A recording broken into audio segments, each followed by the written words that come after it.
everybody! So in the months since I put out the Dionysus video, I've gotten a few emails from people asking about my sources and my process and all that jazz, and around the third time I had to answer one of those emails, I had a sudden epiphany. Maybe this process isn't as intuitive as I thought. So today I'm going to share some sweet wisdom with all of you who've ever wondered, how the heck do I do research? Now I'm going to start at the very beginning of the process, and it's probably not what you're expecting to hear. This may be a bit shocking, and I'd advise elderly members of the audience to take a seat first, maybe check their blood pressure before I get to it. We good? Everyone sitting comfortably?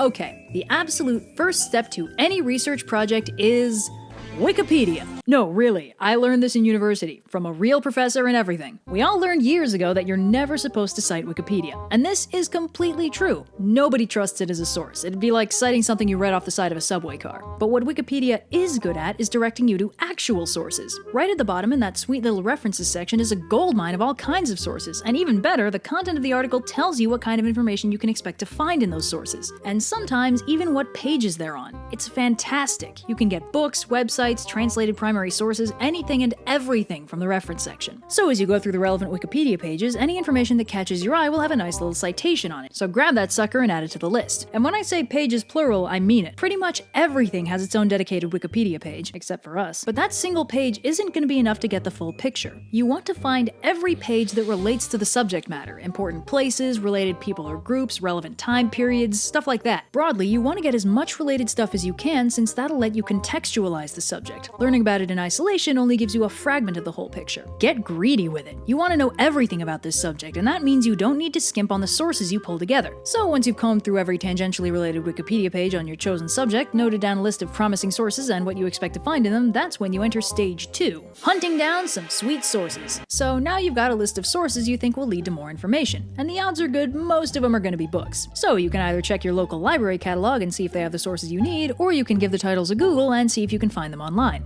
Legally, of course. Sometimes Google Books has a preview available, and sometimes it even contains the pages you need. But mostly you're going to be looking for ebooks or library copies. Now this advice all applies pretty much universally. No matter what you're trying to research, the process of finding sources is usually going to boil down to find a library or Google it and get really lucky. But let's say, for the sake of specificity, you're researching something historical. Like a mythological figure, for example. In cases like this, you're going to need to start dealing with primary and secondary sources. Now, broadly, if you're studying a historical thing, the primary sources are going to be stuff that was written directly about that thing from people who were point blank on the thing or otherwise had first-hand experience with its thingness. The secondary sources are the stuff written about the primary sources, and thus they're at least one degree of separation away from the original thing. And the number one rule in any kind of research is you always want to find the primary sources first. If they still exist, they don't always. If you're trying to learn about something and you have the option of reading a bunch of first-person accounts of that thing or a book somebody wrote about those first-person accounts of that thing, choose the first-person accounts. It'll take longer to get through, but you'll get a much more accurate perspective. No text is free from bias, but the farther away the writer was from the subject they're writing about, the more bias will be present in their interpretation. It's like in the giant n-dimensional game of telephone that is history, the actual thing you're trying to research is the starting person, and the primary sources are all the people right next to the starting thing who probably heard it pretty clearly, but all the secondary sources are from farther down the line, where you're starting to get garbled interpretations of interpretations, and maybe somebody along the way started actively messing with the other players by not actually repeating what they heard in the first place, and it's a mess. Basically, if you want the clearest image possible of the thing, you find the primary sources. Now again, purely hypothetically, let's say you're researching a Greek god or something, and you want to know what they were like back in the day. Your primary sources are going to be the myths about that god, or the hymns recorded in their worship. And even then, it's important to note that these sources were most likely translated from the original ancient Greek to English, and that translation adds a layer of bias as well. Really, for the sake of your own sanity, you gotta accept that you'll never be able to find the clear, unvarnished truth of the thing, but the closer you get, the clearer the image will be. But while primary sources will give you a good look at the thing in question, you actually do need secondary sources. Specifically, you need secondary sources that help you contextualize the primary sources. To understand the possible biases and factors present in the primary sources, you want to know who wrote them, and when, and what exactly was happening at the time. Primary sources let you examine the thing. Secondary sources let you examine the primary sources. And it's very important to do both when you're doing research. You can't just take these sources at face value. Trust no one. And you gotta be aware that the writers all had their personal take on the subject, and the more you know about that take, the more you'll be able to extrapolate what parts of the original thing they might have been minimizing or putting the spotlight on. It'll help you get a clearer picture of the original. It's also important not to shy away from credible sources of information that don't seem to fit with what you already know about the subject. If you're only looking for stuff that agrees with you, you're not actually doing research, you're just looking to confirm what you already think. But this is another another reason why it's very important to look at the context for your sources to judge whether or not they're actually credible. If your conflicting information is coming from,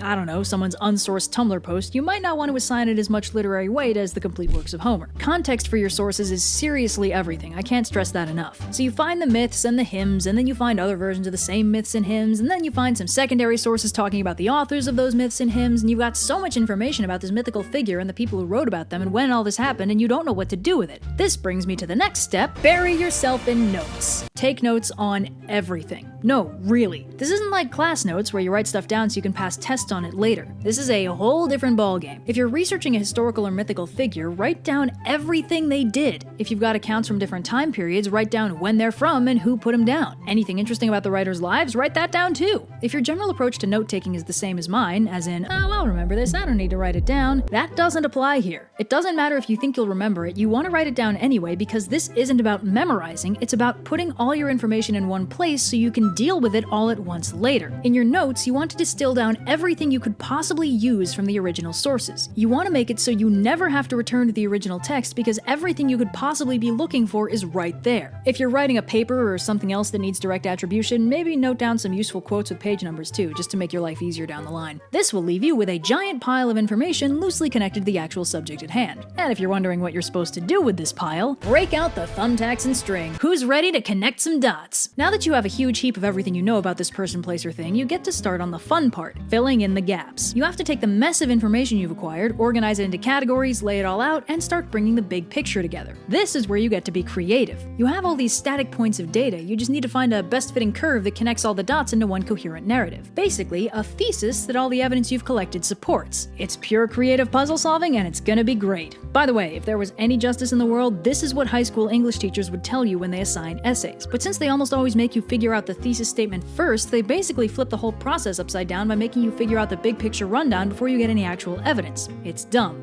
Don't do that. So, once you've constructed your thesis out of thumbtacks and yarn, you just gotta polish it up to be presentable. That's a whole nother video Blue already did, so if you're curious, go ahead and check that out. Now, if you'll excuse me, I have some conspiracies to unearth. Later! Oh god.